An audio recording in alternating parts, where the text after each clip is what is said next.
देख रहे हैं इस सबको। चलिए, ऊपर में पंखा और है, एकदम शांति शांति शांति। लाइव लाइव करो।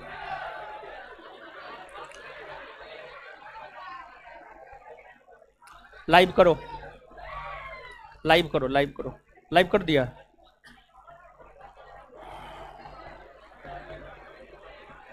चलिए,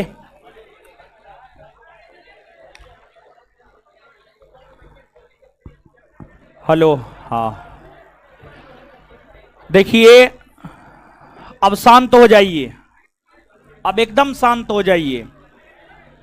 आप सब लोग फॉर्म भरे हैं ना? फॉर्म भरे हैं? बिना फॉर्म भरने वाला सब नहीं ना आया है? सब फॉर्म भरे हैं?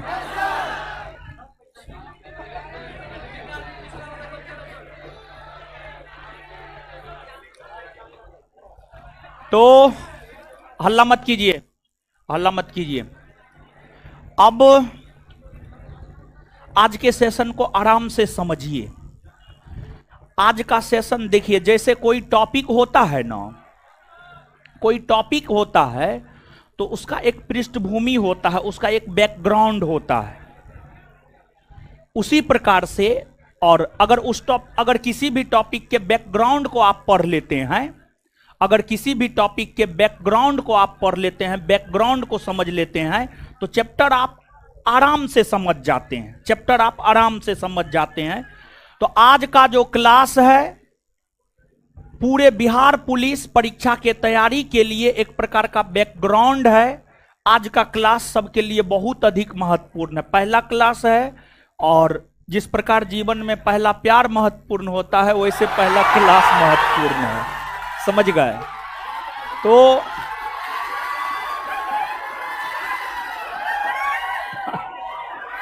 आ जाइए, अब शांत हो जाइए।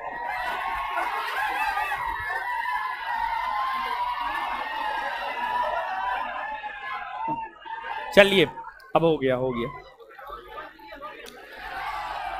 मतलब पूरा जोश जुनून से भरे हैं ना? इतना ही जोश जुनून होमवर्क करने में दिखाइएगा। होमवर्क करने में इतना जोश जुनून दिखा दीजिएगा तो हमको लगता है रिजल्ट हो जाएगा आपका। जब होमवर्क पूछना शुरू कर देते हैं, सबको दिन में तारा नजर आने लगता है। तो यही जोश जुनून दिखाइएगा, ठीक है? अब सुनिए, देखिए, जो प्रोग्राम है, ये जो प्रोग्राम है, समझिएगा। Bihar police exam qualifying guidance program, मतलब बिहार पुलिस परीक्षा में आप क्वालिफाई कैसे करें, परीक्षा में क्वालिफाई कैसे करें, बिहार पुलिस परीक्षा में आप क्वालिफाई कैसे करें, उसी को लेकर के एक प्रकार का यह एक गाइडेंस प्रोग्राम है। हल्ला नहीं, अब शांत हो जाइए, अब एकदम सब लोग शांत होइए। अब समझा रहे हैं, समझिए। देखिए, आज का क्लास अगर आप नहीं समझे तो फिर पूरे क्लास करने का कोई फायदा नहीं है, समझिए। आ जाइए, थोड़ा और आगे आ जाइए, आगे आ जाइए। है आप थोड़ा आगे आइए, तो आगे आइए।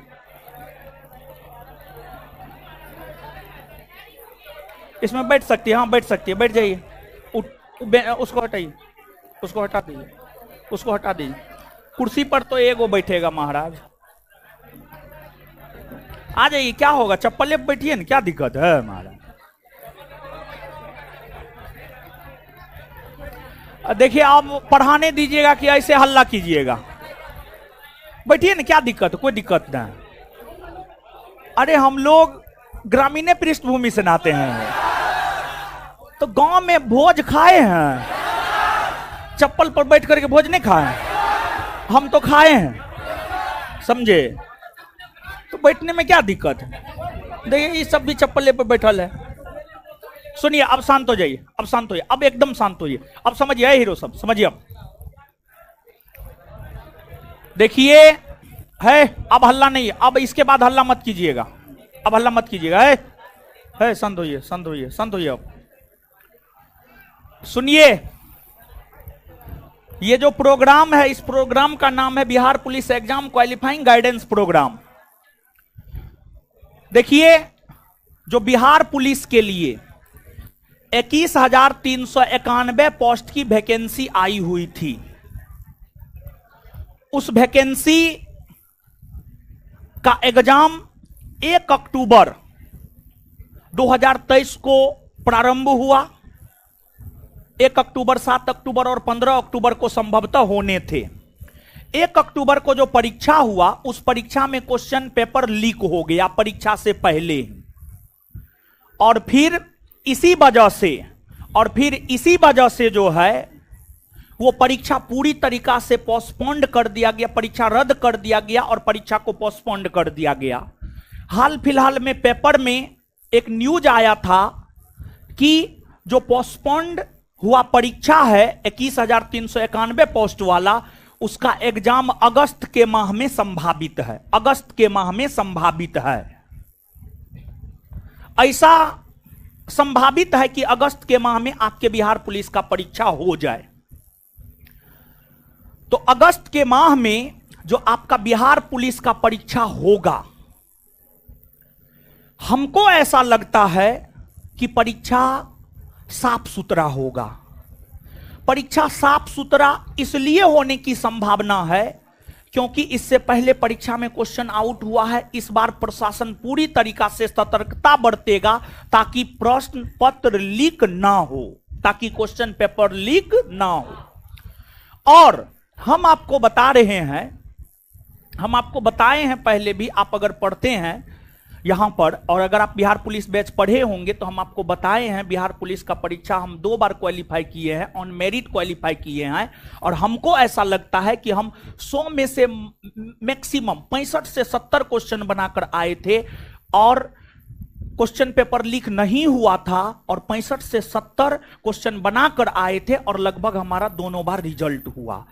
अगर परीक्षा साफ सुथरा होता है तो परीक्षा में अगर आप 65 से 70 क्वेश्चन अपने से बनाकर आते हैं, अगर परीक्षा 100% साफ सुथरा होता है, उस कंडीशन में अगर आप 65 से 70 क्वेश्चन बनाकर आते हैं तो हमको लगता है आपका रिजल्ट हो जाता है। लेकिन अगर क्वेश्चन पेपर लीक हो जाता है तब तो 95 बना करके आइएगा, उसमें भी रिजल्ट होने की संभावना नहीं रहती है। तो हम लोग तो यही चाहेंगे कि क्वेश्चन पेपर लीक ना हो, परीक्षा साफ सुथरा हो, ताकि हम लोग जो मेहनत करेंगे हम लोगों को अपने मेहनत का मेहनताना मिल सके। जैसे आप ही मेहनत कीजिएगा तो आप मेहनत कीजिएगा तो एक मेहनताना आपको मिलना चाहिए ना जी, मतलब आपको फल मिलना चाहिए ना। परीक्षा साफ सुथरा होना चाहिए ना, एकदम होना चाहिए, समझ गए। तो अब हम लोग इस प्रोग्राम के अंतर्गत हर चीज को हम स्पष्ट करेंगे, क्या क्या करेंगे, क्या क्या करेंगे, और जो सबसे मूल बात है और जो सबसे प्रमुख बात है, सबसे पहले उस बात की चर्चा हम आपके साथ कर लेते हैं। पहली मूल बात यह है कि बिहार पुलिस का जो यह क्वालिफाइंग गाइडेंस प्रोग्राम है, इसमें सिर्फ मेरा क्लास होगा और आने वाले दिनों में मैथ हमने देखा है, हमने पूरा एनालिसिस किया है। 1 अक्टूबर 2023 को जो परीक्षा हुआ है उस क्वेश्चन को हमने एनालिसिस किया है और उस आधार पर जो है यहां पर हम लिखे हैं कि 1 अक्टूबर 2023 को जो आपका बिहार पुलिस का परीक्षा हुआ था, जिसमें क्वेश्चन पेपर लीक होने के वजह से एग्जाम कैंसिल हो गया और अब फिर से परीक्षा होना है, उसमें किस सब्जेक्ट से कितना पूछा गया है इसमें हम लिखे हुए हैं।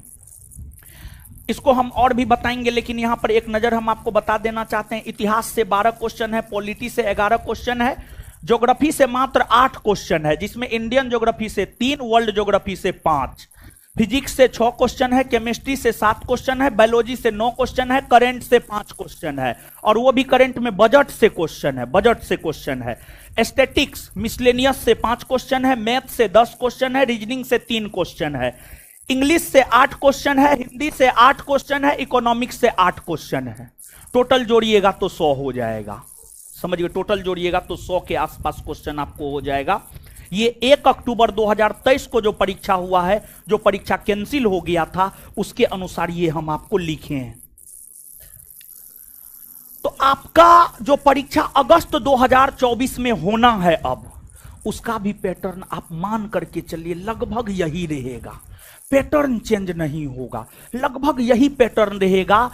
और जो क्वेश्चन का स्टैंडर्ड 1 अक्टूबर 2023 को हुए परीक्षा में रहा है, वही स्टैंडर्ड लगभग आपका आने वाला होने वाला जो एग्जाम है अगस्त 2024 में, वही स्टैंडर्ड रहेगा। और उसी स्टैंडर्ड की तैयारी हम लोग करेंगे, उसी स्टैंडर्ड की तैयारी हम लोग करेंगे। और इसमें देखिए, हमसे ज्यादा मेहनत आपको करना होगा। और देखिए, हम जिस रणनीति के तहत परीक्षा को पास किए हैं, वही रणनीति हम आपके साथ शेयर करेंगे। और देखिए, बिहार पुलिस का जो 1 अक्टूबर 2023 को परीक्षा हुआ है, उसका क्वेश्चन हम आपको देंगे, उसका क्वेश्चन हम आपको देंगे। आज के क्लास में हम आपको वो क्वेश्चन बंटवाएंगे। और वो क्वेश्चन आपको डेली देखना है, सुबह में उठते और रात में सोते, क्वेश्चन डेली देखना है। सुनिए ना, हल्ला मत कीजिए, हल्ला मत कीजिए, रुकिए, समझिए ना, अरे समझिए। देखिए, ऐसा क्यों बोल रहे हैं आप, समझिएगा, चीजों को समझिए, तर्क के साथ बात को समझिए। देखिए, ये जो क्वेश्चन हम आपको देंगे, 200 क्वेश्चन है, पहला सीटिंग दूसरा सीटिंग दोनों क्वेश्चन हमारे पास है, 100 का 100 क्वेश्चन है।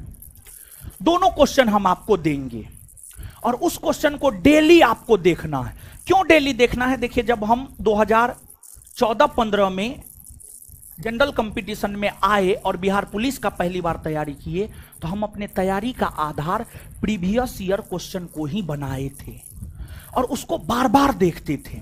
और जब उसको देखते थे ना, तो हमको एक आइडिया लगता था। क्या आइडिया लगता था? तो हमको ये आइडिया लगता था कि हाँ, ये टॉपिक पढ़ना है। जैसे यहां पर हम क्वेश्चन लगाए हुए हैं, यहां पर हम क्वेश्चन लगाए हुए हैं, तो यहां पर जो हम क्वेश्चन लगाए हुए हैं, इसमें एक क्वेश्चन की अगर हम बात करें, तो एक क्वेश्चन हम आपको दिखाना चाहते हैं कि एक क्वेश्चन आपको यहां पर यह है कि आप देखिएगा, यहां पर जैसे क्वेश्चन नंबर 11, इसको आप देखिए, इसका आंसर जो भी हो उससे मतलब ना है, अभी आंसर पे हम लोग नहीं जाएंगे। लेकिन जब ये क्वेश्चन 1 अक्टूबर 2023 को पहला सिटिंग में आपके बिहार पुलिस परीक्षा में पूछा हुआ क्वेश्चन है। ये क्वेश्चन क्या है? देखिए, क्वेश्चन क्या है? उगते सूरज की भूमि किसे कहते हैं? मध्यरात्रि सूरज की भूमि किसे कहते हैं? हजार झीलों की भूमि किसे कहते हैं? व्रज भूमि किसे कहते हैं? वज्र भूमि किसे कहते हैं? तो ये क्वेश्चन, ठीक है, इसका आंसर जो भी हो उसमें हम लोगों को नहीं जाना है। और जो वर्ल्ड ज्योग्राफी पढ़े होंगे, ये क्वेश्चन आपको एकदम आना चाहिए, एकदम आना चाहिए आपको। सुन लीजिए, तो ये क्वेश्चन ठीक है, इसका आंसर जो भी हो, XYZ ABCD जो भी इसका आंसर हो, उससे मतलब ना है। लेकिन एक बात बताइए, ये क्वेश्चन हमको क्या संदेश दे रहा है? क्वेश्चन के संदेश को आप समझिए कि क्वेश्चन संदेश क्या दे रहा है। ये क्वेश्चन हम लोगों को क्या संदेश दे रहा है जानते हैं? ये क्वेश्चन हम लोगों को यह संदेश दे रहा है कि भौगोलिक उपनाम जैसे यूरोप के खेल का मैदान स्विट्जरलैंड को कहा जाता है, उगते हुए सूरज का देश जापान को कहा जाता है, पूर्व का ग्रेट ब्रिटेन न्यूजीलैंड को कहा जाता है, मंदिर एवं घाटों का शहर वाराणसी को कहा जाता है, इलेक्ट्रॉनिक नगरी बेंगलुरु को कहा जाता है, सिटी ऑफ जॉय कोलकाता को कहा जाता है, महलों का शहर कोलकाता को कहा जाता है, नवाबों का शहर लखनऊ को कहा जाता है, मध्यरात्रि के सूर्य का देश नॉर्वे को कहा जाता है, हजारों झीलों की भूमि फिनलैंड को कहा जाता है। तो ये क्वेश्चन हमको क्या संदेश दे रहा है, ये बताइए। ये क्वेश्चन हमको ये संदेश दे रहा है कि भौगोलिक उपनाम जैसे वर्ल्ड ज्योग्राफी का जो स्टडी मटेरियल दिए थे, है आप लोग के पास? है वो वाला? दीजिए तो, है किसी के पास तो दीजिए, तो दीजिए। जैसे देखिए, दीजिए। जैसे देखिए, इसमें देखिए भौगोलिक उपनाम वाला हम दिए हुए हैं, भौगोलिक उपनाम वाला जो हम आपको दिए हुए हैं, इसमें देखिए विश्व के प्रमुख भौगोलिक उपनाम। दक्षिण का ब्रिटेन, न्यूजीलैंड को कंगारुओं का देश, ऑस्ट्रेलिया को एड्रियाटिक की रानी वेनिस को, शाश्वत शहर पोप का शहर, पश्चिम का बेबीलोन रोम को, लैंड ऑफ थंडरबोल्ट मतलब वज्रपात की भूमि भूटान, जो कि यहां पर है भी, आप देख सकते हैं। फिर जो है आपको पवित्र भूमि यरूशलेम को, मोतियों का द्वीप बहरीन को, गोल्डन पेगोडा का देश म्यांमार को, उगते सूर्य का देश जापान को, मध्यरात्रि के सूर्य का देश नॉर्वे को, हजारों झीलों की भूमि फिनलैंड को। इसमें देखिए चारों आपको मिल जाएगा, आप देख लीजिए इसमें चारों आपको मिल जाएगा। तो ये क्वेश्चन हमको क्या संदेश दे रहा है पता है? ये क्वेश्चन हमको ये संदेश दे रहा है, प्रमुख भौगोलिक उपनाम को हमको याद कर लेना है। समझ गए? तो यहां पर देखिए हम पढ़ाएंगे कम और गाइडेंस ज्यादा करेंगे, याद ज्यादा करवाएंगे। अगर पढ़ाने के चक्कर में रहे तो पता चलेगा 2 महीना में सिर्फ एको ने सब्जेक्ट हो पाया। तो यहां पर जो है हम बात समझिएगा, ये मूल चीज है। हम आपको ये बताने जा रहे हैं कि इसमें हम आपके साथ आपको हम देने क्या जा रहे हैं, इस बैच में हम आपको देने क्या जा रहे हैं। बात समझ रहे हैं? और इस बैच में अब ये नहीं कि हिस्ट्री लेकर के सिर्फ चले, नहीं, पॉलिटी भी लेकर चलना पड़ेगा एक साथ, ज्योग्राफी भी लेकर चलना पड़ेगा एक साथ, साइंस भी लेकर चलना पड़ेगा एक साथ, इकोनॉमिक्स भी लेकर चलना पड़ेगा एक साथ, सब चीज को लेकर चलना पड़ेगा एक साथ, हिंदी इंग्लिश सब चीज को एक साथ लेकर चलना पड़ेगा।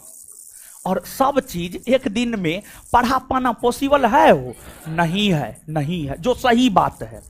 तो यहां पर जीएस में हम गाइड करेंगे, मैथ और रीजनिंग के लिए हम गाइड कर देंगे, हिंदी इंग्लिश के लिए भी हम गाइड कर देंगे। यहां पर हमको कम काम करना है, आपको ज्यादा काम करना है। जैसे ये वाला है तो इसका हम एगो पूरा पीडीएफ बना करके दे देंगे और उसको जो है हम पूरा आपको क्लास में याद करवा देंगे। घर पे जाकर के आप उसका रिवीजन कर लीजिएगा, बात समझ रहे हैं? इसको हम देखिए गाइडेंस प्रोग्राम नाम दिए हैं। देखिए foundation batch, target batch, crash course batch, tonic batch, फलना बैच, चिलना बैच, ढकना बैच, कुछ नाम दिए हैं इसको। तो नाम पे जाइए, गाइडेंस प्रोग्राम मतलब इसके तहत जो है हम गाइड करेंगे कि आखिरकार एग्जाम में क्वालिफाई कैसे हो। और ऐसा नहीं कि सब रोज जाकर के हम गाइडे करेंगे, आज गाइड कर देते हैं, अगले दिन से पढ़ाएंगे और याद करवाएंगे। समझे बात को? और history, polity, geography, physics, chemistry, biology, Hindi, English, हर चीज को लेकर चलेंगे। समझे बात को हीरो साहब? समझ में आ रहा है ना? हाँ, तो इसमें जो है ज्यादा मेहनत आपको करना है। आपको हर चीज का एक पीडीएफ मिलेगा, एक दिन में जितना पढ़ाएंगे उसका हम आपको एक पीडीएफ देंगे और उसको आपको करना है। उसमें हिस्ट्री का भी कुछ रहेगा, पॉलिटी का भी कुछ रहेगा, ज्योग्राफी का भी कुछ रहेगा। उसको जो है हम समझा बुझा करके आपको याद करवा करके घर पे भेज देंगे और साथ ही साथ कुछ होमवर्क भी देंगे जो आपको करके आना है। समझे? चलिए, तो ये बात हुई। अब देखिए, और देखिए समय हम लोगों के पास 2 माह है। स्मार्ट स्ट्रेटजी को अपनाना है हमें। मतलब सब चीज को पढ़ने के चक्कर में नहीं जाएंगे, हमको इतना पढ़ाना है और आपको इतना पढ़ना है कि आपका बस रिजल्ट हो जाए, उससे ज्यादा कुछ नहीं। और रविवार को एक्स्ट्रा क्लास हम रखेंगे, समझ गए? सामान्य तौर पर आपका क्लास जो होगा आप सुन लीजिए, और रविवार को आप मान करके चलिए पूरा दिन हम आपको रखेंगे। आप मान करके चलिए, रविवार को लगभग हम पूरा दिन आपको रखेंगे, तभी कुछ हो पाएगा। जैसे 2 घंटा का एक सेशन लगेंगे, आधा घंटा गैप दे देंगे, मूड फ्रेश करके फिर से आप आ जाइए, फिर 2 घंटा का एक सेशन लगा देंगे, फिर आधा घंटा गैप दे देंगे, फिर मूड फ्रेश करके आप आ जाइए। और हाँ, इसमें देखिए परीक्षा का क्वेश्चन देखिए किस प्रकार से है। क्या परीक्षा का क्वेश्चन जो है कंसेप्चुअल है या फैक्चुअल है, इस बात को भी हमें समझना है। परीक्षा का क्वेश्चन जो है कंसेप्चुअल है या फैक्चुअल है। अगर कंसेप्चुअल है तो कंसेप्चुअल तरीका से हम लोग तैयारी करेंगे, अगर फैक्चुअल है तो फैक्चुअल तरीका से हम लोग तैयारी करेंगे। तो जैसे कुछ क्वेश्चन देखिए, ऐसे पूरा 100 का 100 क्वेश्चन दिखाएंगे। और देखिए 1 अक्टूबर 2023 को जो बिहार पुलिस का परीक्षा हुआ है, जो कैंसिल हुआ है, उसके दोनों सिटिंग के क्वेश्चन को डील करेंगे, उसके दोनों सिटिंग के क्वेश्चन को डील करेंगे और उसके आसपास की चीजों को भी समझाएंगे। और आपको जो है कोई भी एक बुक को आधार बना करके, कोई भी एक बुक को आधार बना करके जो है आपको चलना है। अब कोई भी एक बुक को आप आधार बना सकते हैं या स्टडी मटेरियल को भी आधार बना सकते हैं, जिस अनुसार जो होगा वो हम आपको करवाएंगे, आपको टेंशन लेने की जरूरत ना है। जैसे देखिए एक क्वेश्चन देखिए यहां पर है, जैसे इससे पहला ही क्वेश्चन, इससे पहले वाला क्वेश्चन, उसमें कंसेप्ट क्या था बताइए, वो भी तो फैक्चुअल था। फिर ये भी क्वेश्चन, भारत का संविधान भारत को कैसे वर्णित करता है, भारत का संविधान भारत को राज्यों के संघ के तौर पर वर्णित करता है, यह भी फैक्चुअल है। सूचना का अधिकार अधिनियम किस वर्ष लागू हुआ, फैक्चुअल है, फैक्चुअल है।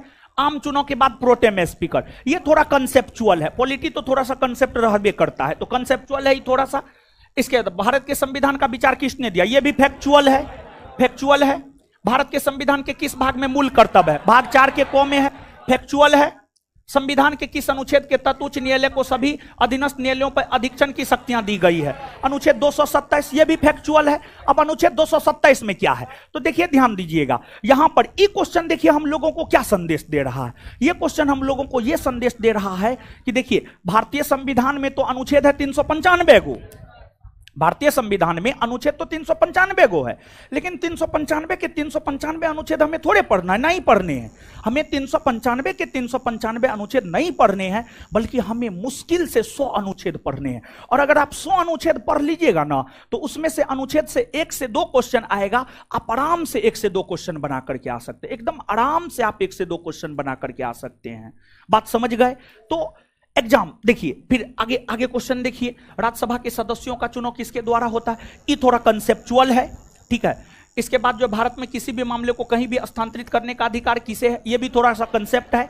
तो कुल मिलाकर के अगर हम लोग देख पा रहे हैं तो कुछ कंसेप्चुअल क्वेश्चन है और कुछ फैक्चुअल है, जबकि अधिकतर क्वेश्चन की अगर आप बात करेंगे ना, तो 60 से 70% क्वेश्चन आपको फैक्चुअल है, 60 से 70% क्वेश्चन फैक्चुअल है, 30 से 40% कंसेप्चुअल है। तो ज्यादा फैक्ट है, कंसेप्ट कम है। तो ज्यादा फैक्ट है तो फैक्ट को हम लोग याद करेंगे। अब फैक्ट में तो हम घुस करके आपको नहीं, आपके दिमाग में चल जाएंगे, फैक्ट को तो आपको याद ही करना पड़ेगा। हम आपको बता रहे हैं, हम हमेशा बोलते हैं बिहार पुलिस का तैयारी हम मात्र 3 माह किए थे, लेकिन तैयारी में पूरी तरीका से डूब गए थे, जिसको पढ़ाई में डूबना कहते हैं, उसमें डूब गए थे। 3 महीना में रिजल्ट हो गया था। इस बात का जिक्र हम बार बार करते हैं, और आप लोग पहले से कुछ ना कुछ निश्चित तौर पर तो पढ़े हुए हैं, तो 2 माह आपके लिए सफिशियंट है। लेकिन यही है कि इस 2 माह में मौसी के ब्याह में घर नहीं जाना है, समझ गए। और इस 2 माह में कुछ भी हो, घर नहीं जाना है, मतलब नहीं जाना है, तभी रिजल्ट हो पाएगा, नहीं तो रिजल्ट होने का कोई चांस नहीं है, समझ गए। तो चलिए, तो ये सब जानकारी हुई। अब जो है, अब कुछ बात को और समझिए। इस बैच का जहां तक सवाल है, मैथ और रीजनिंग 13 गो पूछा है, हो सकता है 1-2 और बढ़ा दे 15, तो 15 मैथ रीजनिंग का बड़ी महत्व है। और मैथ रीजनिंग वाले सर को हम बोल देंगे कि सिर्फ उतना पढ़ाइए, पढ़ाने के लिए तो बहुत कुछ है, जीएस हो, मैथ हो, रीजनिंग हो, हिंदी हो, इंग्लिश हो, कोई भी सब्जेक्ट हो, पढ़ाने के लिए तो बहुत कुछ है। लेकिन हम लोगों को उतना, पुलिस ना बनने जा रहे हैं जी, तो पुलिस बनने के लिए उतना काहे पढ़ेंगे। स्मार्ट स्ट्रेटजी अपनाते हुए वही चीज पढ़ेंगे जो कि परीक्षा में काम आ जाए, और प्रीवियस ईयर क्वेश्चन को आधार बनाते हुए, प्रीवियस ईयर क्वेश्चन को आधार बनाते हुए हम लोग अपनी तैयारी करेंगे। बात समझे। चलिए, तो कुछ स्टडी मटेरियल हम अपने तरफ से देंगे, और कुछ स्टडी मटेरियल के लिए आपको जो बुक बोलेंगे उस बुक को जो है आपको फॉलो करना है, उस बुक को आपको फॉलो करना। कुछ स्टडी मटेरियल हम अपने तरफ से भी देंगे, समझ गए। तो अब आइए गुरुजी लोग, जहां तक क्लास का सवाल है, क्लास की अगर हम बात करें तो जहां तक क्लास का सवाल है, क्लास की अगर हम लोग बात करें तो जो आपका क्लास होगा, इस बात को आप समझ लीजिए ताकि बाद में जो है किसी भी प्रकार का कोई कंफ्यूजन ना हो। और क्या क्या होगा वो भी बात बता दे रहे हैं, और कब होगा सब चीज बता रहे हैं, तो आराम से सुनिए, ध्यान से समझिए। देखिए, आपको जो है सबसे पहली बात यह है कि क्लास आपको मंगलवार, बृहस्पतिवार,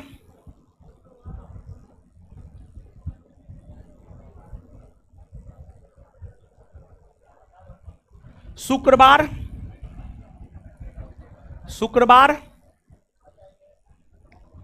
और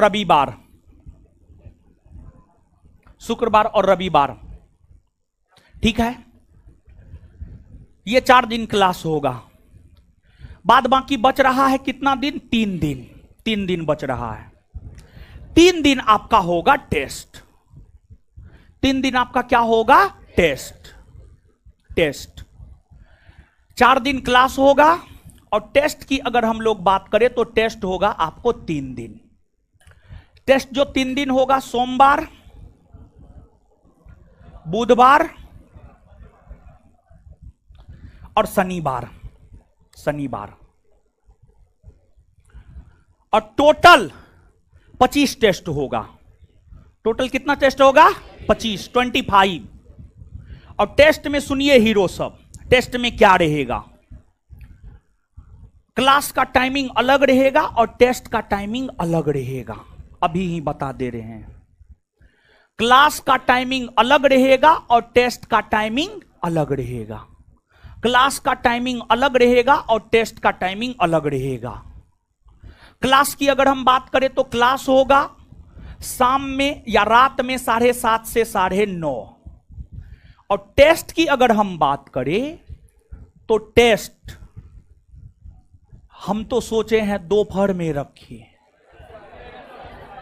12:30 से 2:30,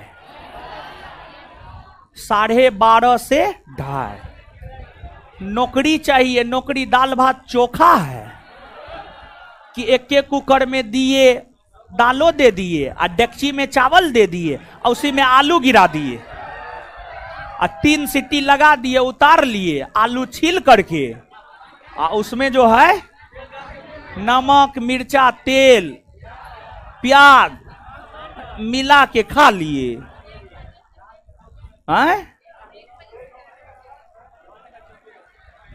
चलिए, क्या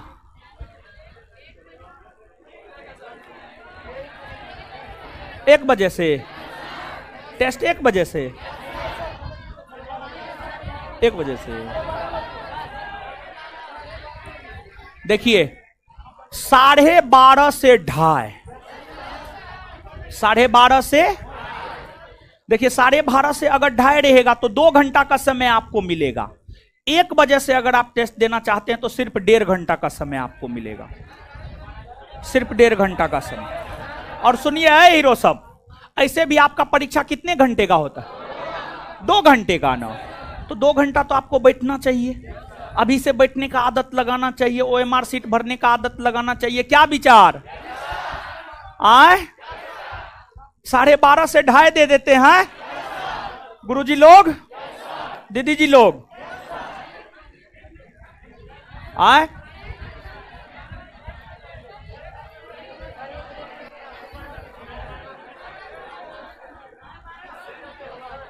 12:30 बजे से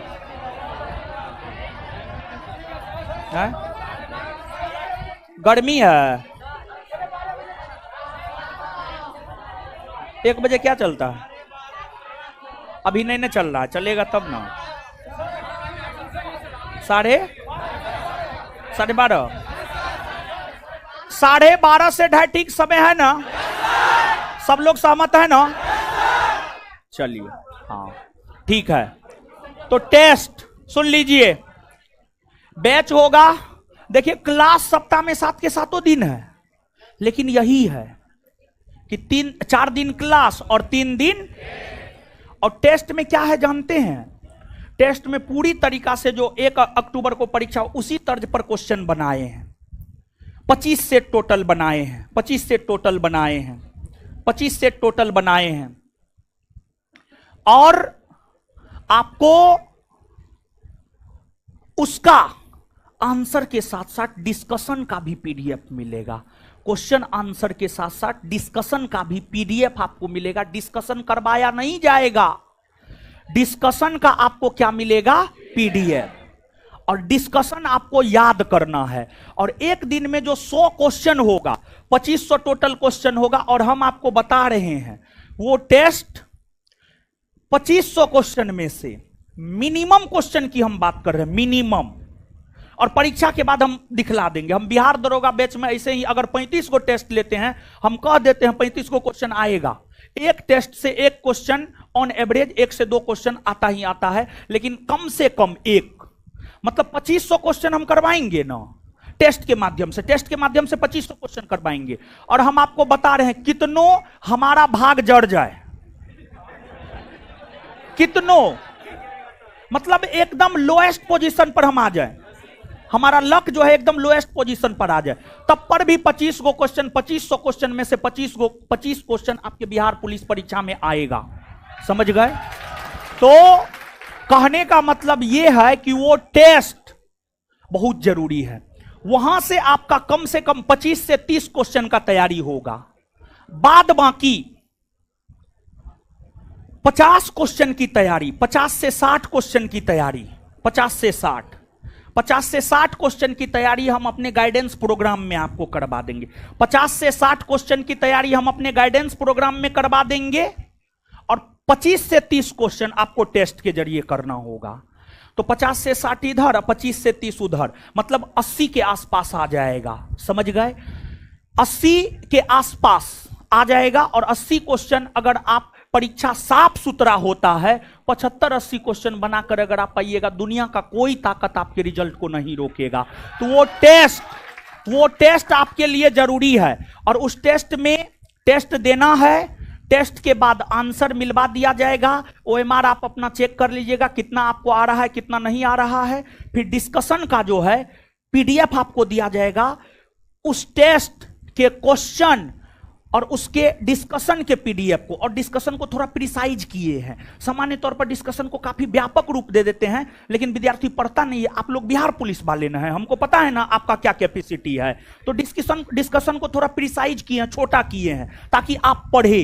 तो आप क्या कीजिएगा जानते हैं? जिस रोज टेस्ट होगा, सुनिए गुरुजी लोग, जिस रोज टेस्ट होगा, वो जो 100 क्वेश्चन का टेस्ट होगा, 100 क्वेश्चन को याद कर लेना है, पहला काम। और उसके बाद 100 क्वेश्चन में जो डिस्कशन में 100 से 200 फैक्ट होगा, उस 100 से 200 फैक्ट को भी याद कर लेना है। कीजिएगा ना?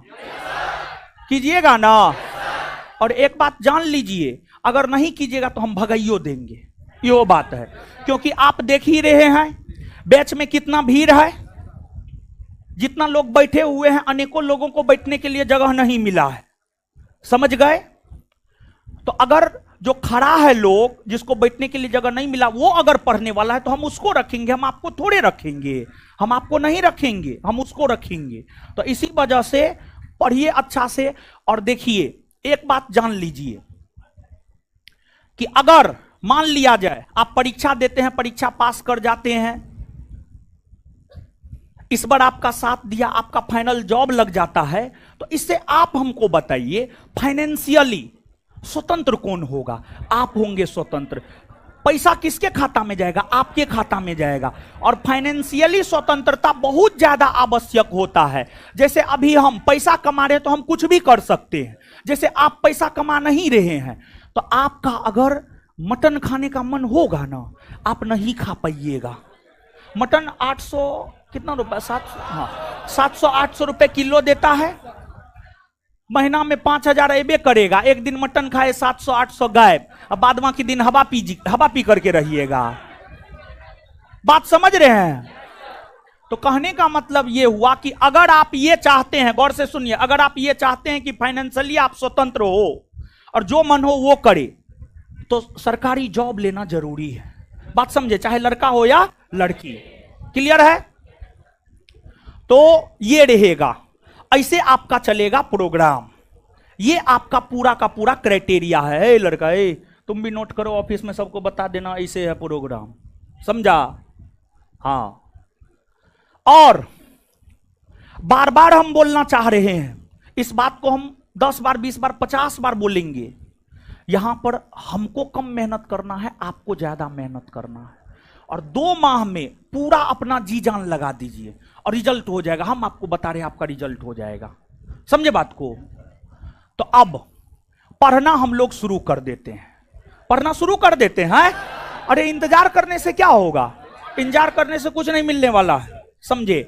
तो सबसे पहले जो है आप लोगों को क्वेश्चन दिलवा देते हैं, ठीक है? और ऑनलाइन वाले लोग इस वीडियो में ही पीडीएफ लगा हुआ है, और ये जो क्वेश्चन है ना, 1 अक्टूबर 2023 को जो परीक्षा हुआ है, जो परीक्षा कैंसिल हुआ है, उसी का ये क्वेश्चन है। उसी का ये क्वेश्चन है ऑनलाइन वालों के लिए। इसी वीडियो में पीडीएफ लगा दिए हैं, आप अपना ले लीजिएगा। अब ऑफलाइन वालों के लिए जो है पीडीएफ हम मंगाए हुए हैं, तो जो बोल दीजिए है, फोन करके बोल दीजिए, पीडीएफ लेकर के आएगा। सब क्लासरूम में पीडीएफ बांटेगा। देखिए पीडीएफ आ रहा है पीछे से, और कोई भी हो हल्ला नहीं करेंगे। और देखिए ये पीडीएफ हम एक शर्त पर देंगे, जब आप इसको हमेशा देखिएगा, सुबह शाम देखिएगा ना, और इसको तब तक सुबह शाम डेली देखना है जब तक कि 200 क्वेश्चन आपके दिमाग में बैठ ना जाए। बात समझे? देखिए होगा क्या, आप इस बात को समझिए। अगर मान लिया जाए कि 200 क्वेश्चन, छोड़िए ना, वो आएगा, वो मिलेगा आपको, काहे उधर देख रहे हैं? देखिए अगर मान लिया जाए, सुनिए समझिए, अगर मान लिया जाए ये 200 क्वेश्चन आपके दिलो दिमाग में 1 सप्ताह में बैठ जाता है, तो क्या होगा जानते? इससे फायदा क्या होगा? देखिए जब हम तैयारी कर रहे थे ना बिहार पुलिस का, तो हम हमेशा जब भी मान लिया जाए कि हमको रात में 12 बजे पढ़ना है, तो सबसे पहले क्वेश्चन बैंक देखते थे। क्वेश्चन बैंक देखते थे, उसमें क्वेश्चन में टिक लगा देते थे, हाँ ये टॉपिक है, ये टॉपिक तो हम कर लिए, ये टॉपिक हमारा क्लियर है। उसके आगे के क्वेश्चन को देखते थे, ये टॉपिक हमारा नहीं क्लियर है, तुरंत जाकर के कोई किताब लेकर के उस टॉपिक को हम क्लियर करते थे। तुरंत जाकर के उस टॉपिक को क्लियर करते थे। इससे होता था क्या? सब चीज को हम क्लियर कर लिए। समझ गए? तो इसी वजह से जो है आपको रिजल्ट हो गया।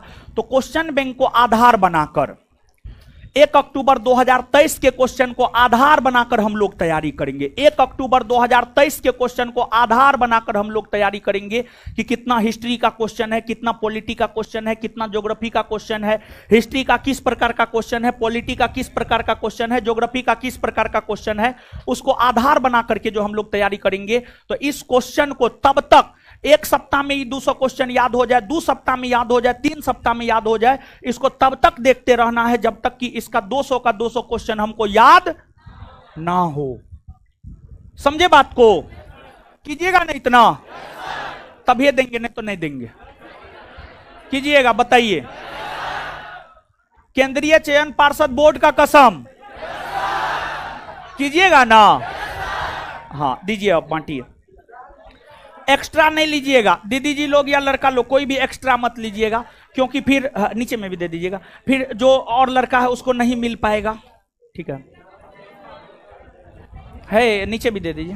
हाँ रुकिए, छोड़ दीजिए। हे हीरो, खुद लेके पीछे बढ़ा दीजिए, खुद लेके पीछे बढ़ा दीजिए, बैठे रहिए, खुद लेके पीछे बढ़ा दीजिए। ऐसे ऐसे मत कीजिए, रहने दीजिए, ऐसे मत कीजिए, खुद लेकर के पीछे बढ़ाइए क्वेश्चन।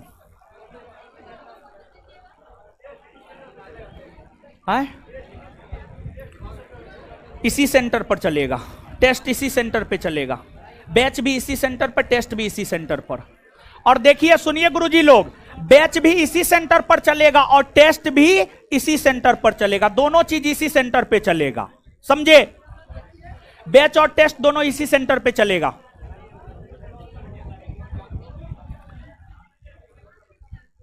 और हम तो यही कहेंगे कि अगर काम करना है तो पूरे शिद्दत से कीजिए, अगर नहीं करना है तो छोड़ दीजिए। समझे? करना है काम तो पूरे शिद्दत से कीजिए, नहीं करना है तो छोड़ दीजिए, सीधा सा बात।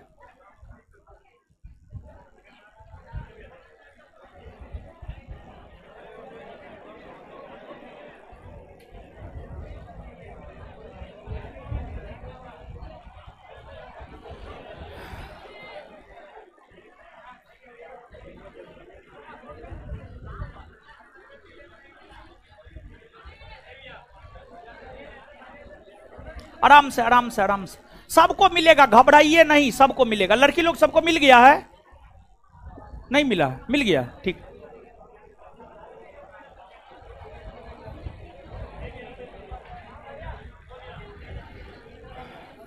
आराम से आराम से आराम से, सबको मिलेगा हीरो सब, चिंता नहीं करना है। आराम से छिनछोर मत कीजिए, सबको मिलेगा।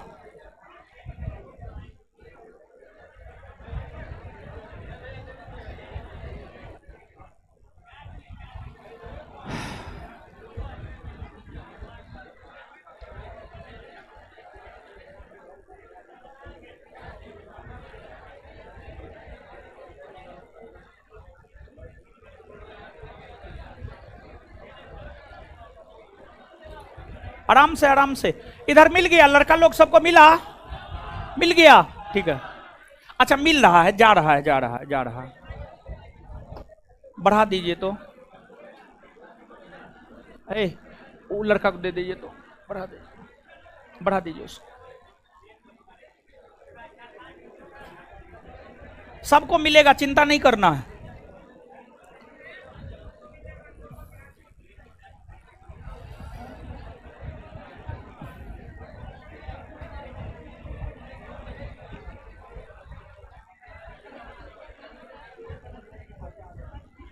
और देखिए एक बात और कह देते हैं, ठीक है, ताकि बाद में आप लोग इधर उधर ना करें।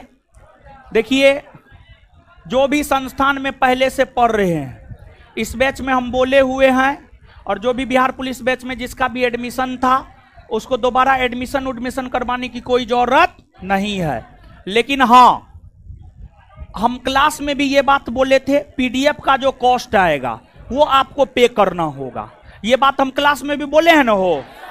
हाँ, पीडीएफ का जो कॉस्ट आएगा वो आपको सिर्फ पे करना है। यानी बैच का कोई फी और नहीं है। जो पहले संस्थान में पढ़ रहे हैं, जो बिहार पुलिस बैच में एडमिशन लिए हुए हैं, और ऑनलाइन वाले लोगों को तो कुछ करना नहीं है, उसको तो हम हार्ड कॉपी देते हैं नहीं, वो तो अपना हार्ड कॉपी आराम से निकाल लेंगे। ऑनलाइन वालों को तो कोई फी, एक भी रुपया नहीं देना है। आप जो फी पहले दिए हैं उसी में हम आपको पढ़ाएंगे, और ऑफलाइन वालों को भी कोई फी नहीं देना है। लेकिन हाँ, जो पीडीएफ का कॉस्ट आएगा वो तो आपको देना ही पड़ेगा, समझिए, वो तो देना लाजमी भी बनता है कि ना है, समझ गए। जो पीडीएफ का कॉस्ट आएगा वो आपको देना पड़ेगा।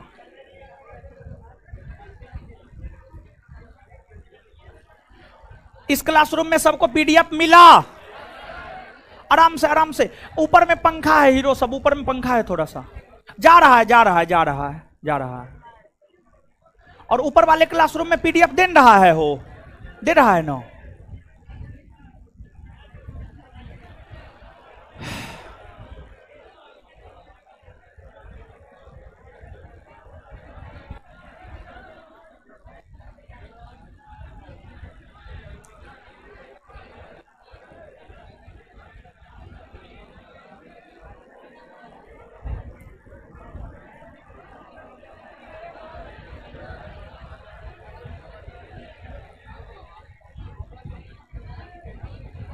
ऐसे नहीं, हाथ देखिए, ऐसे छिनछोर मत कीजिए, ऊपर में पंखा है हीरो सब, एगो पीडीएफ के कारण हाथ कट जाएगा आपका।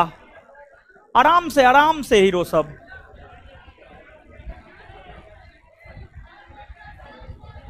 आराम से आराम से आराम से, मार मत कीजिए। खून गर्म है, किताब पे उतारना है, किताब पे।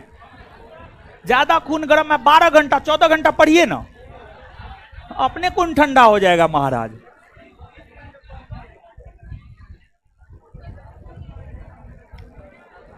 ऊपर में पीडीएफ दे रहा है ना वो, ऊपर में तो दे रहा है, दे रहा होना चाहिए। आराम से आराम से आराम से,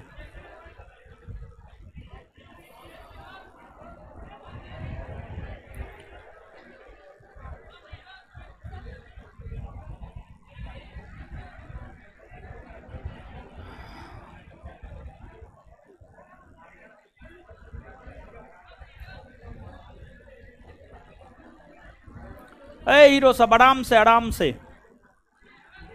आराम से, हड़बड़ाइए नहीं।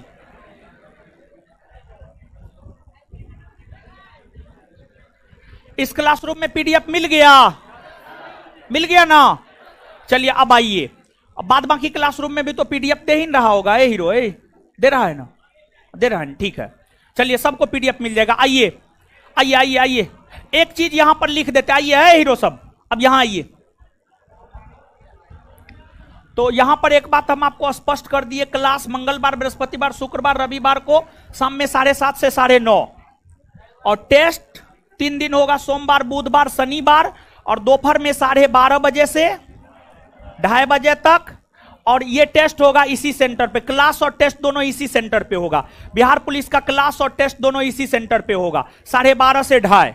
क्लियर है?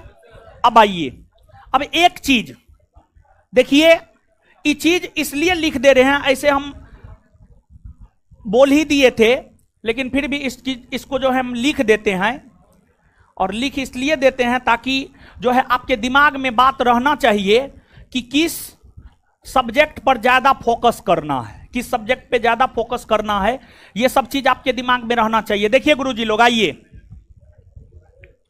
हिस्ट्री, हिस्ट्री में एंशिएंट, मेडिएवल, मॉडर्न तीनों मिला करके है।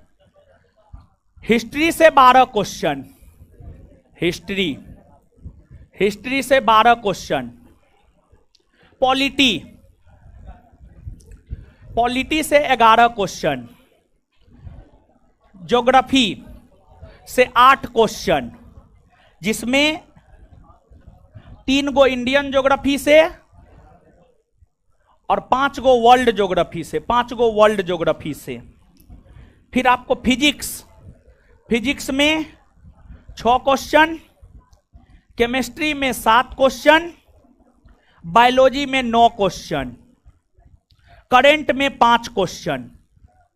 Geography GEOGRAPHY PHYSICS CHEBIO current CURRENT current, ठीक है। इसके बाद अब देखिएगा, करंट के बाद स्टैटिक्स, स्टैटिक्स की अगर हम लोग बात करें तो स्टैटिक्स से जो है आपको 5 क्वेश्चन है, 5 क्वेश्चन है। मैथ की अगर हम बात करें तो मैथ से 10 क्वेश्चन है। रीजनिंग की अगर हम बात करें तो 3 क्वेश्चन है। इकोनॉमिक्स की अगर हम बात करें 8 क्वेश्चन है, इकोनॉमिक्स 8 क्वेश्चन है। और इंग्लिश की अगर हम बात करें तो इंग्लिश भी कितना क्वेश्चन है? 8। और हिंदी की अगर हम लोग बात करें तो हिंदी भी 8 क्वेश्चन है, हिंदी भी 8 क्वेश्चन है। टोटल जोड़िएगा 100 आ जाएगा आपको, टोटल जोड़िएगा तो आपको 100 आ जाएगा, समझे? तो देखिए यहां पर एक बात बताइए गुरुजी लोग, एक बात बताइए, हिस्ट्री और पॉलिटी 12-11 कितना हुआ? 23 हुआ, 23 हुआ। अच्छा 23, मतलब 100 में 23 क्वेश्चन सिर्फ हिस्ट्री पॉलिटी से पूछा जा रहा है, और ज्योग्राफी से 8 क्वेश्चन। 23 + 8 कितना हो गया? 31। मतलब हिस्ट्री, पॉलिटी, ज्योग्राफी 30 से 35% के आसपास है। हो सकता है इस बार एक आध गो क्वेश्चन बढ़ा दे, एक आध गो क्वेश्चन कम कर दे, वो तो बोर्ड के दायरा में वो कुछ भी कर सकता है। लेकिन एक ऑन अप्रोक्सीमेट हम लोग यह मान करके चल सकते हैं, हिस्ट्री, पॉलिटी, ज्योग्राफी से जो है 30 से 35 क्वेश्चन पूछे जाते हैं। 30 से 35% हिस्ट्री, पॉलिटी, ज्योग्राफी कवर करता है, समझे?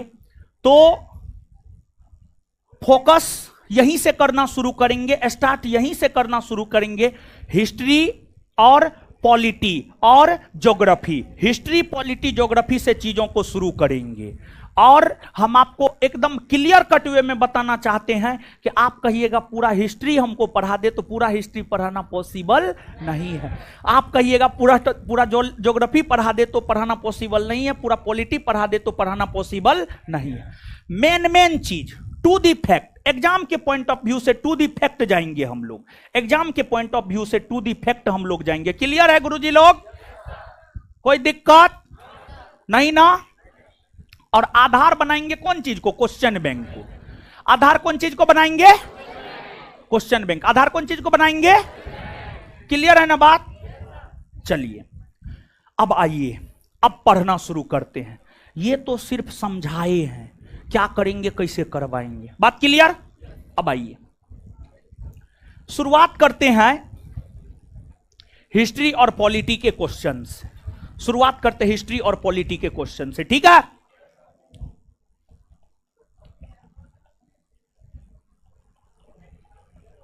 देखिए जैसे ई क्वेश्चन है, क्वेश्चन पलटिए आप लोग, हम क्वेश्चन नंबर बताते जाएंगे, आप लोग को कोई दिक्कत नहीं होगा, टेंशन नहीं लेना एकदम, हम हैं, टेंशन फ्री रहिए आप, समझे, हमको टेंशन लेने दीजिए, आप लोग टेंशन फ्री रहिए। मैराथन दौड़ की आधिकारिक दूरी क्या है? ये स्टैटिक का क्वेश्चन है तो इसको नहीं देखेंगे, स्टैटिक 5 गो है, इसको अभी देखना सही ना है, समझे। तो सीधा आ जाइए आप, पॉलिटी से शुरू करते हैं। पॉलिटी का क्वेश्चन है 12 नंबर में, पॉलिटी का क्वेश्चन 12, और फिर ऑनवर्ड जो है पॉलिटी का क्वेश्चन लगातार है, ठीक है। पॉलिटी से शुरू करने जा रहे हैं, ठीक है। आइए समझिए, और जो दिशा निर्देश देंगे उस दिशा निर्देश का आपको क्या करना है? पालन। क्या करना है? पालन। आइए अब सुनिए, समझिए। देखिए पहला क्वेश्चन है, भारत का संविधान भारत को कैसे वर्णित करता है? देखिए आप समझिए, अब इधर उधर मत कीजिए, अब हम रिक्वेस्ट करते, एकदम हाथ जोड़ करके रिक्वेस्ट करते, अब इधर उधर मत कीजिए, यहां पर आइए। आप भारतीय संविधान के अनुच्छेद 1 को पढ़िए। भारतीय संविधान का अनुच्छेद 1 इस प्रश्न का जवाब दे देता है। भारतीय संविधान का अनुच्छेद 1 इस प्रश्न का जवाब दे देता है। भारतीय संविधान का अनुच्छेद 1 क्या कहता है? समझिए, भारतीय संविधान का अनुच्छेद 1 यह कहता है कि भारत अर्थात इंडिया, या इंडिया अर्थात भारत राज्यों का संघ है। तो अनुच्छेद 1 की अगर आप बात करेंगे तो अनुच्छेद 1 यह कहता है इंडिया अर्थात भारत राज्यों का संघ है। इंडिया अर्थात भारत राज्यों का संघ है। इंडिया अर्थात भारत राज्यों का संघ है, अनुच्छेद 1 यह कहता है।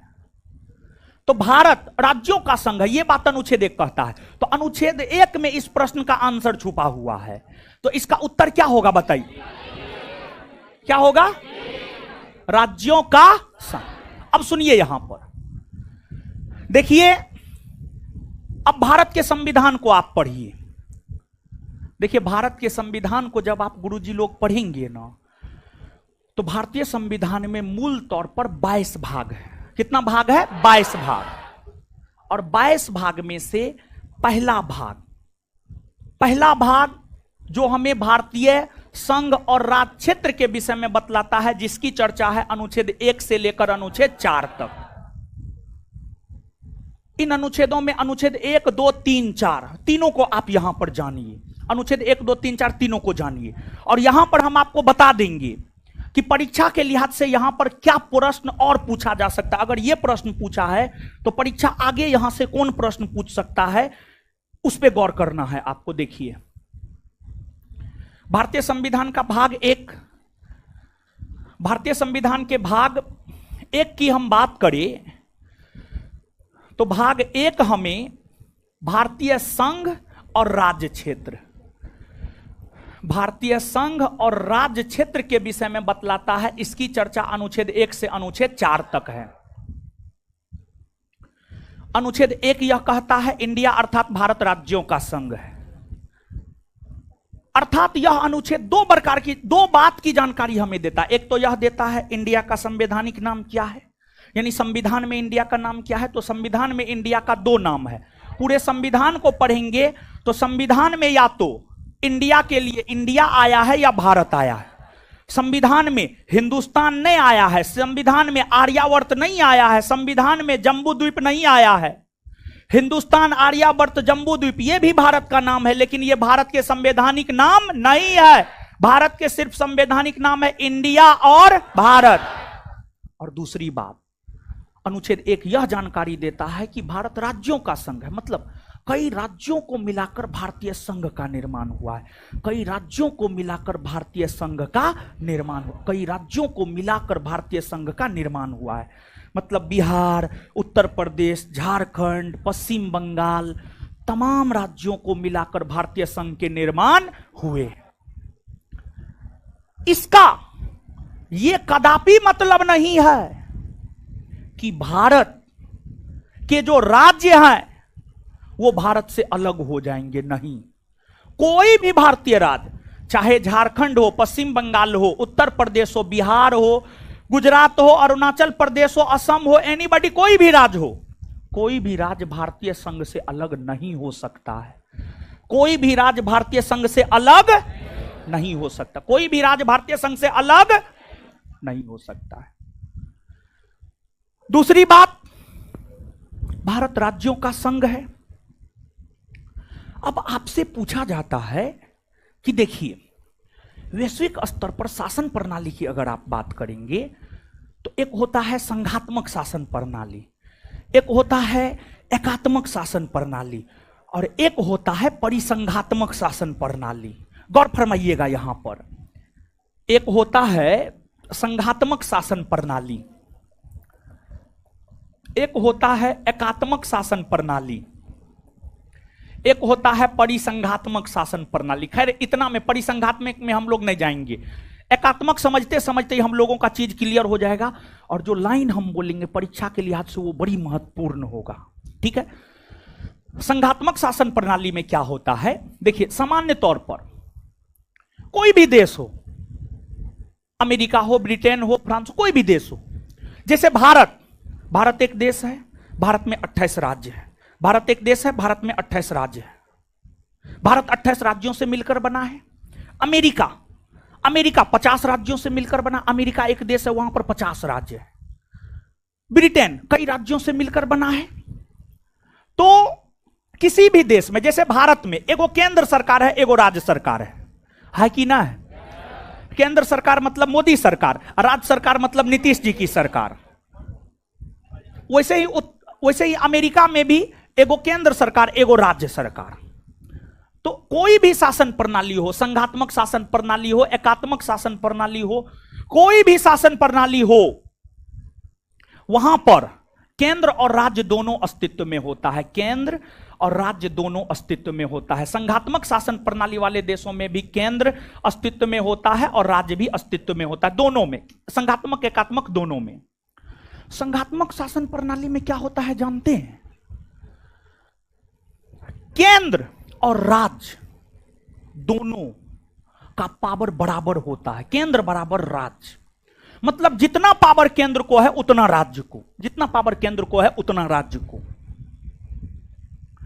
यहां पर ना कभी केंद्र का विनाश हो सकता है, ना कभी राज्य का विनाश हो सकता है, कभी किसी का विनाश नहीं हो सकता। यही कारण है कि संघात्मक शासन प्रणाली वाले देशों को अविनाशी राज्यों का अविनाशी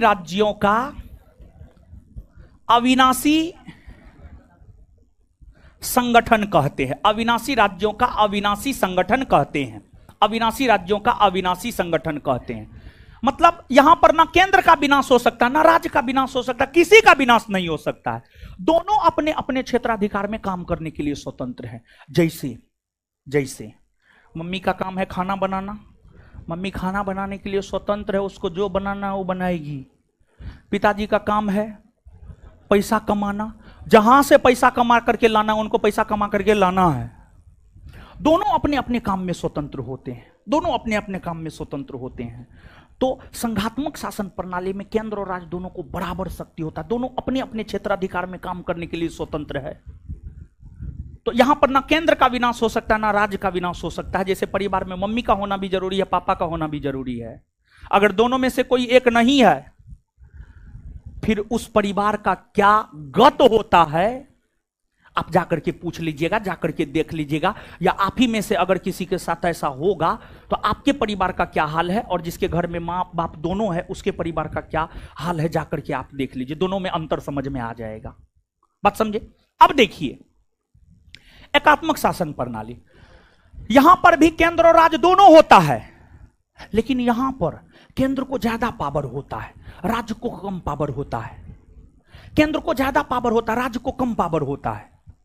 तो यहां पर केंद्र अविनाशी होता है, राज्य विनाशी होता है। तो इसे एकात्मक शासन प्रणाली को विनाशी राज्यों का अविनाशी संगठन, विनाशी राज्यों का अविनाशी संगठन कहते हैं, विनाशी राज्यों का अविनाशी संगठन कहते हैं। और भारत की अगर हम बात करें तो भारत में केंद्र ग्रेटर देन राज्य होता है, और केंद्र ग्रेटर देन राज्य होता है, केंद्र के पास ज्यादा पावर होता है। यही वजह है जब आपात स्थिति आती है सारा पावर केंद्र सरकार अपने हाथ में ले लेता है। जैसे अभी आप लोग देखे होंगे लॉकडाउन हुआ होगा, कोरोना आया तो लॉकडाउन का घोषणा को नीतीश कुमार किए थे कि पूरे देश में लॉकडाउन की घोषणा कौन किए? मोदी जी ना किए। नीतीश कुमार को पावर ही नहीं था। नीतीश कुमार राज्य सरकार है ना जी, राज्य सरकार है ना। तो यहां पर एकात्मक शासन प्रणाली में एकात्मक शासन, केंद्र ग्रेटर देन राज्य, इसके पास ज्यादा पावर होता है, इसके पास कम पावर होता है। राज्य को पावर होता है लेकिन कम पावर होता है, तो इसे विनाशी राज्यों का अविनाशी संगठन कहते हैं। और भारत की अगर हम बात करें तो भारत को विनाशी राज्यों का अविनाशी संगठन माना जाता है। हमको ऐसा लगता है अगर यहां से प्रश्न पूछेगा तो बिहार पुलिस का जो स्टैंडर्ड होता है उस स्टैंडर्ड के अनुसार यह बात आपसे पूछा जा सकता है। और भारत की अगर हम बात करें तो भारत में राज्यों का पतन हो सकता है, राज्यों की शक्ति को कम किया जा सकता है, लेकिन केंद्र का कभी पतन नहीं, केंद्र की शक्ति कभी कम नहीं हो सकती है। तो भारत विनाशी राज्यों का अविनाशी संगठन है। पहला बात आप ये याद रखिएगा। बात समझे गुरुजी लोग? इसके बाद तो इस चीज को आप लिख ना लीजिए, एक पॉइंट में लिखिएगा तो उसी क्वेश्चन के आसपास में लिखिए, या अपने एगो कॉपी उपी बना लीजिए, जो भी करना है आज कीजिए ना। फिर एगो कॉपी अपने पास में हमेशा रखिए, एगो कॉपी अपने पास में हमेशा रखिए, हम यही बोलेंगे। लिखिए पहला पॉइंट, और जो भी पॉइंट लिखेंगे बिहार पुलिस परीक्षा के दृष्टिकोण से महत्वपूर्ण, सीधा सा बात है। लिखिए भारत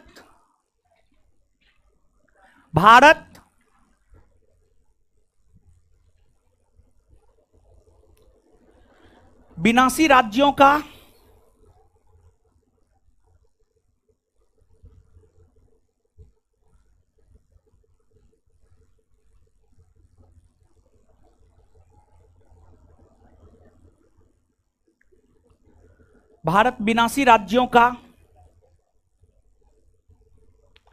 अविनाशी संगठन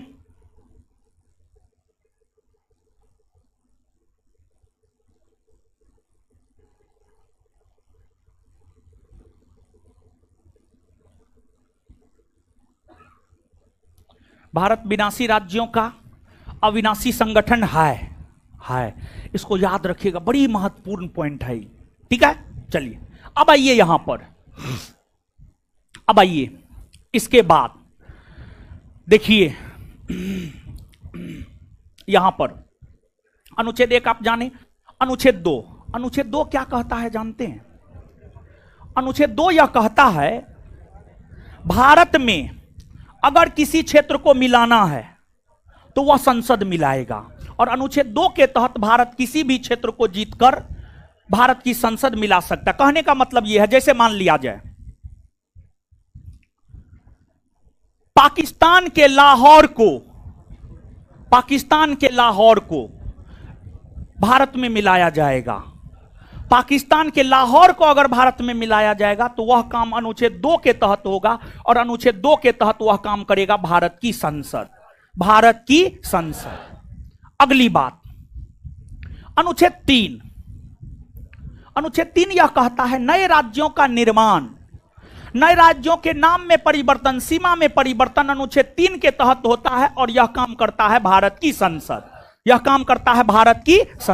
जैसे अनुच्छेद 3, बिहार का विभाजन कर झारखंड का गठन हुआ है, अनुच्छेद 3 के तहत हुआ है। संयुक्त प्रांत का नाम बदलकर उत्तर प्रदेश कर दिया गया है, अनुच्छेद 3 के तहत।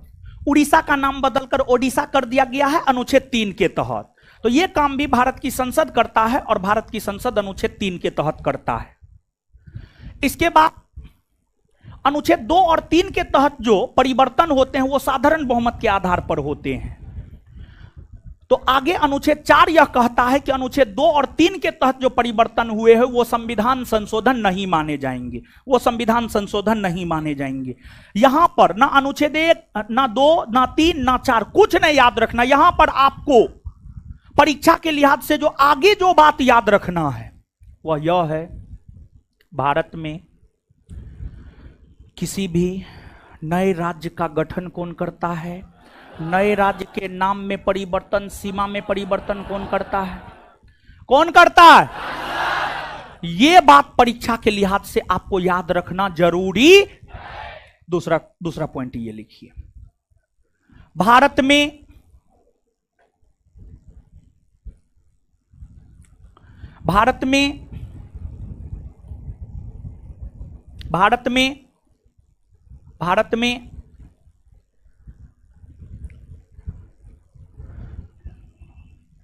राज्यों के निर्माण कोमा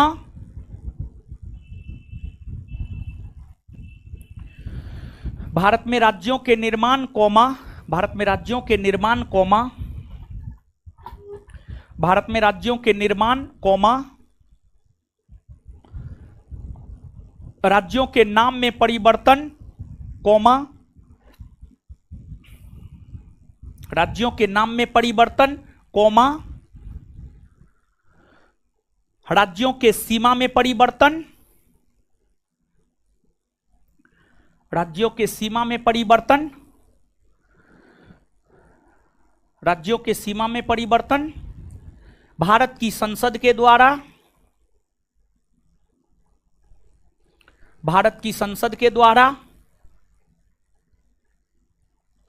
किया जाता है।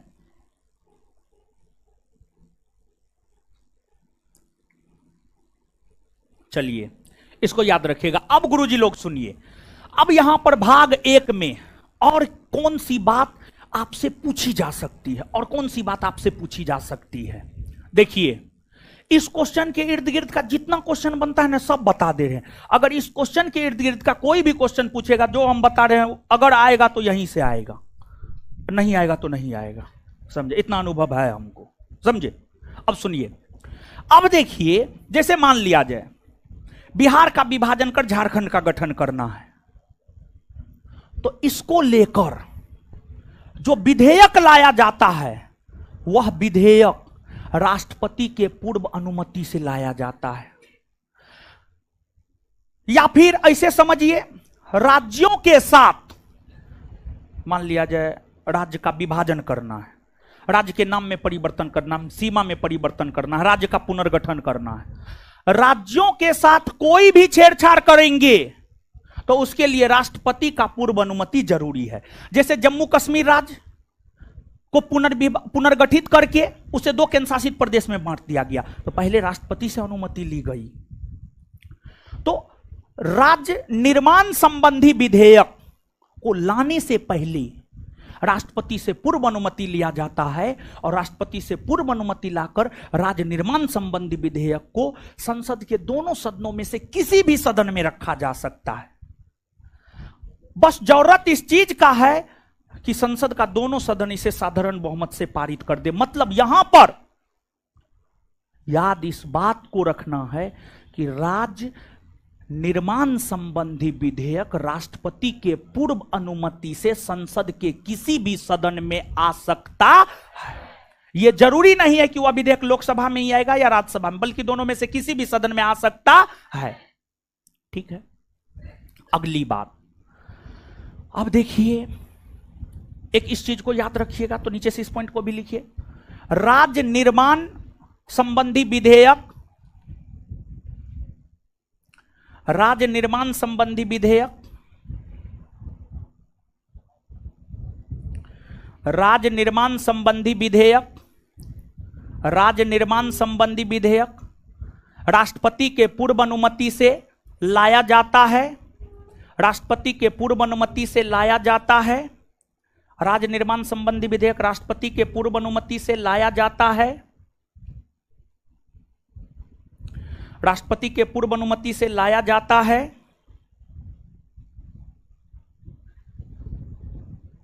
राष्ट्रपति के पूर्व अनुमति से लाया जाता है। और यह विधेयक किसी भी सदन में लाया जा सकता है, और यह विधेयक किसी भी सदन में लाया जा सकता है।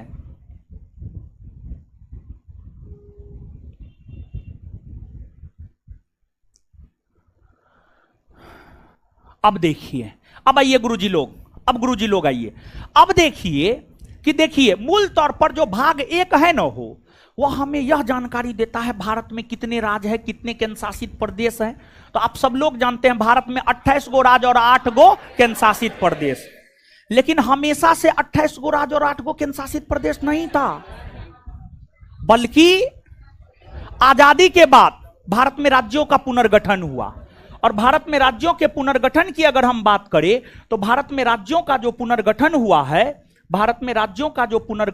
है, वह 7वां संविधान संशोधन 1956 के तहत हुआ है। 7वां संविधान संशोधन 1956 के तहत भारत में राज्यों का पुनर्गठन हुआ है। और भारत का मानचित्र नहीं लगाया है जी, एकदम बकलोले।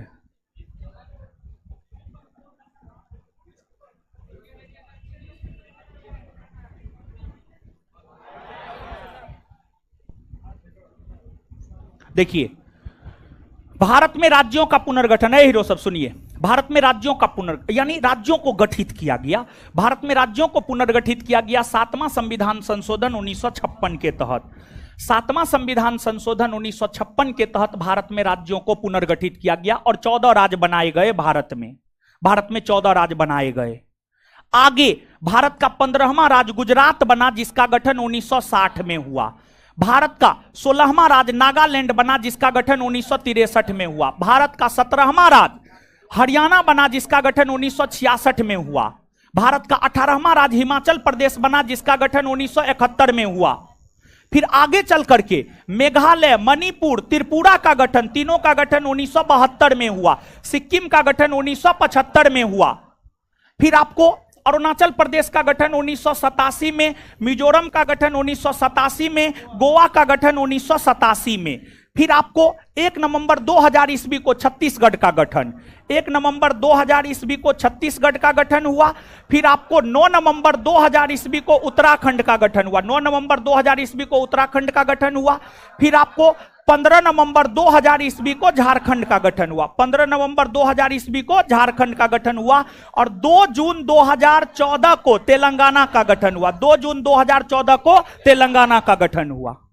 समझे? तो यहां पर 7वां संविधान संशोधन 1956 के तहत भारत में राज्यों का पुनर्गठन हुआ, जिसके तहत भारत में 14 राज्य बनाए गए। धीरे धीरे भारत में राज्यों की संख्या बढ़ती गई और वर्तमान में 28 राज्य और 8 केंद्र शासित प्रदेश है। और किन राज्य का गठन कब हुआ है, यह बात हम आपको यहां पर बतला दिए हैं। समझ गए? तो अब यहां पर इस बात को याद रखना है। तो बताइए, भारत में राज्यों का पुनर्गठन किस संविधान संशोधन के तहत हुआ? 7वां संविधान संशोधन 1900। और राज्यों का पुनर्गठन भाषाई आधार पर हुआ। कौन आधार पर? भाषाई। तो 7वां संविधान संशोधन 1956 के तहत भारत में राज्यों का पुनर्गठन हुआ, और कौन आधार पर हुआ? कौन आधार पर? 7वां संविधान संशोधन 1956 के तहत भारत में राज्यों का पुनर्गठन हुआ, और कौन आधार पर? कौन आधार पर? और कितने राज्य बनाए गए थे? 14। कितने राज्य? ये बात याद हुआ? चलिए लिखिए। 7वां संविधान संशोधन 1956 के तहत, 7वां संविधान संशोधन 1956 के तहत, 7वां संविधान संशोधन 1956 के तहत भारत में राज्यों का पुनर्गठन भाषाई आधार पर हुआ। 7वां संविधान संशोधन 1956 के तहत भारत में राज्यों का पुनर्गठन भाषाई आधार पर हुआ। 7वां संविधान संशोधन 1956 के तहत भारत में राज्यों का पुनर्गठन भाषाई आधार पर हुआ और 14 राज्य बनाए गए। 7वां संविधान संशोधन 1956 के तहत भारत में राज्यों का पुनर्गठन भाषाई आधार पर हुआ और 14 राज्य बनाए गए, और 14 राज्य बनाए गए। चलिए अब आइए यहां पर, आइए गुरुजी लोग, यहां पर इस पॉइंट को याद रखिएगा जो लिखाए हैं। फिर से 7वां संविधान संशोधन 1956 के तहत भारत में राज्यों का पुनर्गठन भाषाई आधार पर हुआ और 14 राज्य बनाए गए। भाषाई आधार पर हुआ और 14 राज्य बनाए गए। इसके बाद गुरुजी लोग सुनिए, यहां पर पहले याद कीजिए, उसके बाद फिर आगे बताएंगे। गुजरात का गठन कब हुआ है? गुजरात का गठन, गुजरात का गठन, नागालैंड का गठन, नागालैंड, नागालैंड, हरियाणा, हरियाणा, हिमाचल प्रदेश, हिमाचल प्रदेश, मेघालय, मणिपुर, त्रिपुरा, मेघालय, मणिपुर, त्रिपुरा, मेघालय, मणिपुर, त्रिपुरा, सिक्किम, सिक्किम, सिक्किम, अरुणाचल प्रदेश, अरुणाचल प्रदेश, मिजोरम, मिजोरम, मिजोरम, गोवा, गोवा, इसके बाद छत्तीसगढ़, छत्तीसगढ़, छत्तीसगढ़, उत्तराखंड, उत्तराखंड, झारखंड, झारखंड, तेलंगाना, 2 जून 2014, 2 जून 2000। चलिए, इस प्रकार जानते हैं ये चैप्टर खत्म। मतलब भारतीय संविधान का जो भाग 1 है खत्म। जितना मूल चीज था ना सब बता दिए। अगर प्रश्न आएगा ना हम लिख करके दे देते थे। आप इस क्लास को जो है रिकॉर्ड करके रख लीजिएगा। अगर भारतीय संविधान के भाग 1 से प्रश्न आया ना, जितना बताए ना यहीं से आएगा, नहीं आएगा तो नहीं आएगा। समझे? अगर नहीं आया तो नहीं आएगा, अगर आएगा तो जितना बताए इतने में से आएगा। बात समझे? अब सुनिए, अब जो लोग संस्थान में पढ़े हैं, गौर से सुनिए इस बात। जो लोग संस्थान में पढ़े हैं, संस्थान का पॉलिटी पूरा पढ़े हैं, पॉलिटी का नोट है, आप घर जाइएगा आज और आज के आज भारतीय संविधान का भाग 1 संघ राज्य क्षेत्र पूरा पढ़ लीजिएगा। पढ़ ना लीजिएगा? पक्का ना? अब जो लोग संस्थान में पूरा फाउंडेशन बैच नहीं पढ़े हैं उनके लिए भी तो कोई बाईपास निकालेंगे ना। हाँ, लुसेंट, जनरल कंपटीशन में लुसेंट हर विद्यार्थी के पास होता है ना? है ना आप लोग के पास? लुसेंट में इंडियन पॉलिटी में चैप्टर नंबर 8 में संभवतः चैप्टर नंबर 8 में भारतीय संघ और राज्य क्षेत्र, भारतीय संघ और राज्य क्षेत्र, लुसेंट का वो चैप्टर जाकर के पढ़ लीजिएगा। पढ़ना लीजिएगा आए, और अगले क्लास में हम पूछेंगे, जवाब दीजिएगा ना। क्लियर है ना? हाँ, तो एक जानते हैं पॉलिटी का एक चैप्टर क्लियर हो गया, भाग 1 क्लियर हो गया। जो मूल चीज था सब चीज बता दिए। भाग 1 में देखिए, कोई भी परीक्षा आप दीजिएगा, अभी जितना बताएं इतना बात याद रख लीजिएगा। भाग 1 से अगर प्रश्न आएगा आप बना करके आइएगा। बात समझे? चलिए, अब इसके बाद आज पहला दिन है, समझे? तो ठीक है इतना। और सुनिए सुनिए सुनिए सुनिए, कल कल कल कल के विषय में बोल रहे हैं। कल कल देखिए, इस सेंटर पर जो है ढलैया है, तो सारा क्लास बंद है, लेकिन ढलैया तो हमको लगता है शाम तक खत्म हो जाना चाहिए। नहीं हो जाना चाहिए, रात हो जाएगा, बहुत है। अच्छा ठीक है, सुनिए सुनिए सुनिए सुनिए, तो कल ऐसे भी क्लास नहीं ना है। टेस्ट सोमवार से शुरू करेंगे क्या? सोमवार से टेस्ट शुरू करेंगे, तो आपका अगला क्लास रविवार को है। कब है? यानी परसों। कल क्लास नहीं है, परसों रविवार को क्लास है ना जी? बोले ना क्लास है। मंगलवार, बृहस्पतिवार, शुक्रवार और रविवार। तो रविवार परसों ना है, परसों क्लास है आपका। परसों क्या है? और बुक सब के विषय में भी परसों हम गाइड कर देंगे। टाइम जो आपका समय है वो समय होगा। हाँ, रविवार को भी वही समय होगा। रविवार को आपका क्लास है, जो आपका समय है उसी समय में 7:30 से 9:30 ना आपका समय है। रविवार को इसी समय में आपका क्लास है, रविवार को भी इसी समय में क्लास है। और देखिए, आज थोड़ा बहुत पढ़ाए, थोड़ा बहुत बताए, अगले क्लास में थोड़ा बहुत गाइडेंस देंगे। और हाँ सुनिए, एक चीज और है हीरो साहब, हीरो साहब एक मिनट देखिए, लुसेंट का किताब है ना आप लोग के पास? हाँ, एक तो होमवर्क है पॉलिटी में, भाग 1 पूरा पढ़ लीजिएगा, भाग 1 पूरा पढ़ लीजिएगा, समझे? वो तो पूरा समझान दिए, पढ़िएगा, खटाखट समझ में आएगा, आप देख लीजिएगा। उसके बाद भूगोल में एगो क्वेश्चन समझाए थे, भौगोलिक उपनाम। भौगोलिक उपनाम विश्व के भूगोल में जाइएगा तो विश्व के भूगोल में संभवतः 18 या 19 नंबर चैप्टर है। विश्व के भूगोल में संभवतः 18 या 19 नंबर चैप्टर है, एग्जैक्ट ध्यान में नहीं है। किसी के पास है जी लुसेंट यहां पर? अभी है किसी के पास? है किसी के पास अभी? दीजिए। हाँ देखिए यहां है। अरे सुनिए हीरो साहब, यहां पर एक और होमवर्क दे रहे हैं। विश्व भूगोल चैप्टर नंबर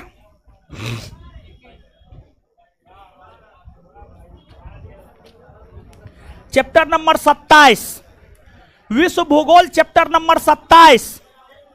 विश्व के प्रमुख भौगोलिक उपनाम: 7 पहाड़ियों का नगर रोम, पोप का शहर रोम, रक्तवर्ण महिला रोम, प्राचीन विश्व की सामग्री रोम, पश्चिम का Babylon Rome, eternal city Rome, Antilles की मोती Cuba, sugar bowl of the world Cuba, गगनचुंबी इमारतों का नगर New York, pearl of the Orient Singapore, Quaker city Philadelphia, हवा वाला शहर शिकागो। ये वाला चैप्टर आप लोग याद करके आइएगा, आइएगा ना? पक्का ना? आए? ये होमवर्क है। तो 2 चैप्टर, एगो पॉलिटी में भारतीय संविधान का भाग 1, अगर संस्थान में पढ़े हैं, संस्थान का नोट है तो उसको करके आइएगा। अगर आपके पास संस्थान का नोट नहीं है तो लुसेंट का चैप्टर नंबर, पॉलिटी का 8 और विश्व के भूगोल में चैप्टर नंबर 27। क्लियर है? तो फिर मिलते हैं हम लोग कब? और शनिवार, रविवार को। किसका है होमवर्क? क्या दिए, समझ में आया? चलिए अब सुनिए हीरो साहब, हमको ऐसे भी अभी हम वो याद करवा देते, लेकिन हमको उस सेंटर पे जाना है, टेस्ट डिस्कशन है, शुक्रवार में है आज। तो पहले हमको निकलने दीजिए, तब आप लोग आराम से निकल जाइएगा। हमको जगह दे दीजिए, तो हमको उस सेंटर पे जाना है, टेस्ट डिस्कशन में जाना है। ठीक है? बढ़िया है ना? कोई दिक्कत नहीं ना? रविवार को मिले ना? हाँ धन्यवाद। रविवार को शाम में 7:30 बजे मिलते हैं यहीं पर। रविवार को पूरा दिन बोले थे, अब तुरंत जो है अचानक कर देंगे, दिक्कत ना है। रुकिए ना, अगले रविवार से, नहीं तो इसी रविवार को आना चाहते हो, हमको कोई दिक्कत ना है। अगले रविवार से रहने दीजिए, अगले रविवार से। क्या तब तक में बुक सब भी क्लियर हो जाएगा? चलिए हमको निकलने दीजिए, तब आप लोग निकलिएगा। धन्यवाद सभी लोगों का।